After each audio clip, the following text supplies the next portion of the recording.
Bapak, Ibu, Saudara-saudari, anak-anak yang diberkati Tuhan, salam jumpa dalam kasih Kristus, Shalom. Bapak, Ibu, Saudara-saudari yang diberkati Tuhan, kita patut bersyukur untuk setiap karya penyertaan Tuhan yang masih Tuhan nyatakan dalam kehidupan kita. Walaupun di tengah-tengah situasi dan kondisi pandemi yang masih berlangsung dalam kehidupan kita, ada sukacita besar ketika kita berada membangun persekutuan bersama-sama di tengah-tengah kehidupan keluarga-keluarga kita. Bapak, Ibu, Saudara-saudari, anak-anak yang diberkati Tuhan, di saat ini kita akan membaca dan merenungkan sabda kebenaran Tuhan yang menjadi pegangan dalam menuntun langkah kehidupan kita ke depannya. Dan oleh sebab itu, sebelum kita membaca dan ada dalam perenungan kita bersama, marilah kita berdoa. Betapa kami mengucap syukur kepadamu ya Tuhan ya Allah kami. Di tengah-tengah situasi dan kondisi pandemi yang masih menyelimuti kehidupan kami, ada sukacita yang boleh kami rasakan ketika persekutuan yang kami bangun di tengah-tengah kehidupan keluarga kami ini Tuhan. Dan Tuhan Yesus, di saat ini kami akan membaca serta merenungkan sabda kebenaran firman Tuhan yang akan menjadi penuntun dalam langkah kehidupan kami. Biarlah Roh Kudus-Mu lah yang menuntun setiap pemaknaan dari perenungan kami di saat ini. Amin. Bapak, Ibu, Saudara-saudari, anak-anak yang diberkati Tuhan, pembacaan kita saat ini terambil dari Kitab Kudus Perjanjian Baru, yakni Lukas 15 ayatnya yang pertama hingga berakhir pada ayatnya yang ke-7, yang dibawa perikop perumpamaan tentang domba yang hilang. Para pemungut cukai dan orang-orang berdosa biasanya datang kepada Yesus untuk mendengarkan Dia. Maka bersungut-sungutlah orang-orang Farisi dan ahli-ahli Taurat, katanya, Ia menerima orang-orang berdosa dan makan bersama-sama dengan mereka. Lalu Ia mengatakan perumpamaan ini kepada mereka, Siapakah di antara kamu yang mempunyai 100 ekor domba, dan jikalau ia kehilangan seekor domba di antaranya, ia meninggalkan yang 99 ekor di padang gurun, dan pergi mencari yang sesat itu sampai ia menemukannya. Dan kalau ia menemukannya, ia meletakkannya di atas bahunya dengan gembira. Dan setibanya di rumah, ia memanggil sahabat-sahabat dan tetangga-tetangganya, serta berkata kepada mereka, Bersukacitalah bersama-sama dengan aku, sebab dombaku yang hilang telah kutemukan. Aku berkata kepadamu, demikian juga akan ada sukacita di sorga, karena satu orang yang berdosa yang bertobat, lebih daripada sukacita karena 99 orang yang benar tidak memerlukan pertobatan. Bapak, Ibu, Saudara-saudari, anak-anak yang diberkati Tuhan, kita pasti pernah merasakan kehilangan barang yang kita anggap berharga dan bernilai bagi kita, seperti uang, emas, ataupun barang kesayangan kita. Bagi orang lain mungkin ini tidak bernilai, tetapi bagi kita ini menjadi sesuatu yang berharga dan bernilai. Apabila barang yang menjadi barang kesayangan kita itu hilang, kita akan berusaha untuk mencari dan menemukannya kembali. Walaupun kita tahu ada begitu banyak barang yang kita miliki. Rasa kehilangan seperti inilah yang diungkapkan Tuhan Yesus dalam perumpamaan tentang domba yang hilang. Perumpamaan ini Yesus sampaikan saat ia berada bersama-sama dengan orang-orang pemungut cukai dan orang-orang berdosa yang pada saat itu sedang menemui Yesus. Bapak, Ibu, Saudara-saudari, anak-anak yang diberkati Tuhan, kita tahu bersama pekerjaan dari seorang pemungut cukai, pekerjaan yang tidak disukai dan tidak disenangi oleh orang-orang Yahudi pada saat itu. Dan orang-orang berdosa yang dimaksudkan dalam pembacaan kita saat ini adalah mereka yang telah melakukan penyimpangan yang berat dalam kehidupan mereka. Melihat Yesus bersama-sama dengan orang-orang berdosa ini, bersungut-sungutlah orang-orang Farisi dan ahli-ahli Taurat, karena bagi mereka tidaklah baik Yesus yang seorang pengajar firman Tuhan duduk bahkan makan bersama-sama dengan orang-orang berdosa. Tetapi kita melihat Bapak Ibu Saudara-saudari, gambaran Yesus sebagai gembala yang sedang menuntun kembali domba-dombanya yang hilang lewat percakapan-percakapan untuk menguatkan mereka tetap berada dalam kawanan domba yang sedang ia tuntun, tanpa melihat risiko yang ia hadapi. Yang penting baginya bagaimana terus menjaga tanggung jawab itu sebagai seorang gembala yang bukan hanya menjaga dan menuntun, tetapi juga mencari serta menemukan kembali yang hilang. Bapak Ibu Saudara-saudari yang diberkati Tuhan, ada sebuah cerita yang akan mengantarkan kita pada perenungan kita bersama di saat ini, yang mana pada tahun 1989 terjadi gempa bumi 8,2 skala Richter yang terjadi di Armenia, yang telah menewaskan lebih dari 3.000 orang dalam 4 menit saja. Di tengah-tengah kehancuran dan kekacauan seperti ini, ada seorang bapak yang bergegas keluar dari rumahnya menuju sekolah untuk melihat keadaan anaknya pasca gempa bumi yang terjadi di kota mereka pada saat itu. Tetapi apa yang ia temui Bapak Ibu Saudara-saudari? Ia hanya menemui reruntuhan bangunan yang sudah rata.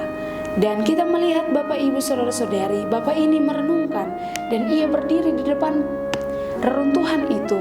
Ia mengingat kembali percakapan ia bersama anaknya, bahwa kalimat yang pernah ia ucapkan, "Tidak peduli apapun yang akan terjadi, aku akan selalu hadir untukmu." Ini yang menguatkan ia pada tanggung jawab terhadap anaknya tanpa melihat risiko yang akan ia hadapi ketika ia menyelamatkan anaknya di tengah-tengah reruntuhan itu. Dan Bapak Ibu Saudara-saudari, anak-anak yang diberkati Tuhan, setelah berjam-jam melakukan evakuasi, Bapak ini berteriak di tengah-tengah proses evakuasi ini. Dia berteriak dengan menyebutkan, "Anakku." Dan seketika itu Bapak Ibu Saudara-saudari, ada suara yang membalas suara dari ayah ini dengan menjawab, "Ayah." Saat itu ia bertanya kepada anaknya, bagaimana keadaannya? Anaknya menjawab, "Aku dan 13 temanku terperangkap dan kami masih hidup. Kami haus dan kami lapar. Kami takut dengan apa yang boleh menimpa kami saat ini." Dan anaknya selalu meyakini dan ia mengatakan kepada ayahnya, "Ayah, aku ingat akan perkataanmu, tidak peduli apapun yang terjadi, kamu akan selalu hadir untukku."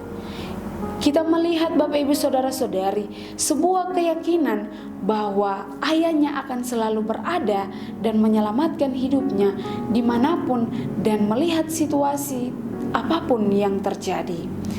Lalu bagaimana dengan kita Bapak Ibu Saudara-saudari? Apakah keyakinan kita akan kehadiran Tuhan Yesus sebagai gembala yang akan menuntun dan menyelamatkan hidup kita masih kita pegang sampai dengan saat ini? Dengan melihat setiap persoalan dan setiap situasi kondisi yang boleh terjadi yang masih terus kita rasakan sampai dengan saat ini. Bapak Ibu Saudara-saudari, anak-anak yang diberkati Tuhan, bukan hanya itu, tetapi bagaimana kita melihat kembali proses daripada anak dan ayah ini memberikan gambaran kepada kita. Walaupun di tengah-tengah situasi yang menyulitkan kita sekalipun, Tuhan akan selalu bersama-sama dengan kita. Bapak Ibu Saudara-saudari, anak-anak yang diberkati Tuhan, menjadi gembala bukan hanya bagi para pelayan, tetapi kita semua adalah gembala untuk diri kita sendiri, untuk keluarga dan sesama kita.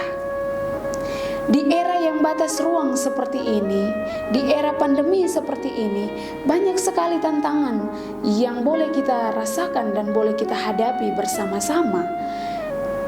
Dalam kehidupan kita sehari-hari, dalam kehidupan pribadi kita, yang mana tantangan yang datang dari kehidupan kita sendiri, yang lahir dari diri kita sendiri, yang kita selalu melakukan pengukuran kapasitas bagi diri kita dengan orang lain, dan kita tidak bersyukur dengan kelebihan dan kelemahan yang ada pada diri kita.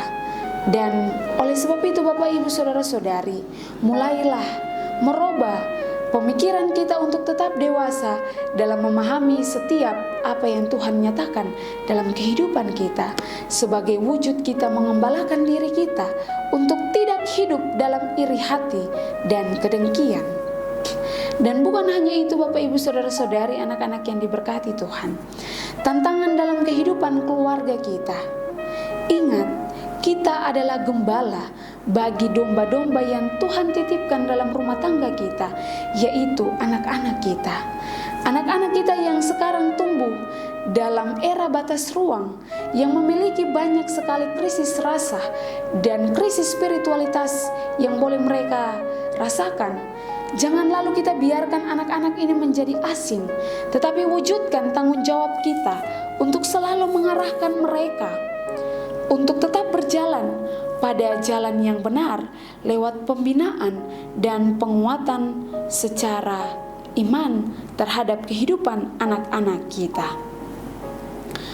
Bapak Ibu Saudara-saudari yang diberkati Tuhan, bukan hanya itu, tetapi dalam tugas dan tanggung jawab kita di setiap medan-medan pekerjaan kita, banyak sekali situasi dan kondisi, risiko yang boleh kita alami dalam bekerja. Tetapi Bapak Ibu Saudara-saudari, jangan pernah lupa untuk menjadi suara kebenaran bagi sesama kita. Jangan pernah lupa untuk menjadi suara untuk memanggil sesama kita yang hilang arah, dan jangan lupa untuk saling mengingatkan seorang di antara yang lain untuk tetap berbuat baik, untuk tetap melihat setiap tantangan yang terjadi dalam kehidupan kita. Ini adalah cara Tuhan untuk membentuk kehidupan kita.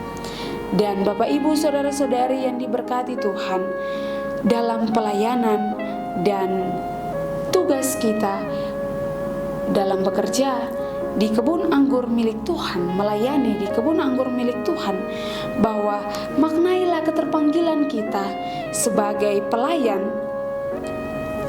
yang menerima tugas dan panggilan ini bukanlah sesuatu yang mudah, bukanlah perkara yang mudah untuk kita ada dalam pelayanan kita di tengah-tengah situasi dan kondisi yang boleh terjadi saat ini.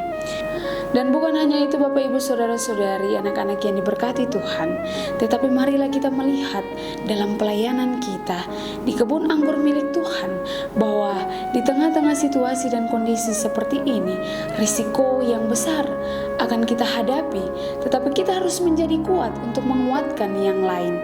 Dan Bapak Ibu Saudara-saudari, dalam menjawab setiap keterpanggilan kita, jangan pernah lupa untuk saling menguatkan, untuk saling mengingatkan akan tugas tanggung jawab kita untuk melayani sesama, sebagai wujud kita meneladani Yesus yang selalu menerangi pada lorong-lorong yang gelap, dan bukan hanya menjadi lampu utama yang menerangi di tengah-tengah keramaian.